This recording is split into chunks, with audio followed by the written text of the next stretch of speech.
Hi friends, ಇವತ್ತು ನಾನು ಹುಳ್ಳಿಕಾಳು ಚಟ್ನಿ ರಾಗಿ ರೊಟ್ಟಿ ಮಾಡ್ತಾಯಿದ್ದೀನಿ. ಸ್ವಲ್ಪ ತೆಂಗಿನಕಾಯಿ ತೊಗೊಂಡಿದ್ದೀನಿ, ಸ್ವಲ್ಪ 4 ಒಣಮೆಣಸಿನ್ಕಾಯಿ ತೊಗೊಂಡಿದ್ದೀನಿ, ಒಂದು ಬೌಲಲ್ಲಿ ಅರ್ಧ ಹುಳ್ಳಿಕಾಳು ತೊಗೊಂಡಿದ್ದೀನಿ, ಸ್ವಲ್ಪ ಸಾಂಬಾರು ಸೊಪ್ಪು ತೊಗೊಂಡಿದ್ದೀನಿ, ಸ್ವಲ್ಪ ಕರಿಬೇವಿನ ಸೊಪ್ಪು ತೊಗೊಂಡಿದ್ದೀನಿ, ಸ್ವಲ್ಪ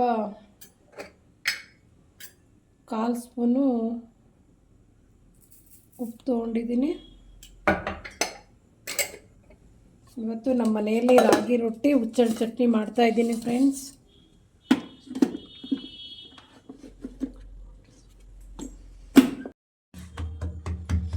ಹಾಯ್ ಫ್ರೆಂಡ್ಸ್, ಇವತ್ತು ರಾಗಿ ರೊಟ್ಟಿ ಹುಳ್ಳಿಕಾಳು ಚಟ್ನಿ ಮಾಡಿದ್ವಿ. ಇದು ಯಾಕೆ ಅಂದರೆ ಇದರಲ್ಲಿ ಆಯಿಲ್ ಇರಲ್ಲ, ಶುಗರ್ ಇರೋರಿಗೆ ಇದು ತುಂಬ ಒಳ್ಳೆಯದು.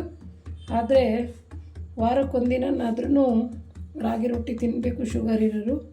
ಉಪ್ಪಿಟ್ಟು ಚಿತ್ರಾನ್ನ ತಿನ್ನಬಾರ್ದು, ಯಾಕೆ ಅಂದರೆ ಅದರಲ್ಲಿ ತುಂಬ ಆಯಿಲ್ ಇರುತ್ತೆ, ಕೊಲೆಸ್ಟ್ರಾಲ್ ಬರುತ್ತೆ, ಅದರಿಂದ ಶುಗರು ಜಾಸ್ತಿ ಆಗುತ್ತೆ ಫ್ರೆಂಡ್ಸ್.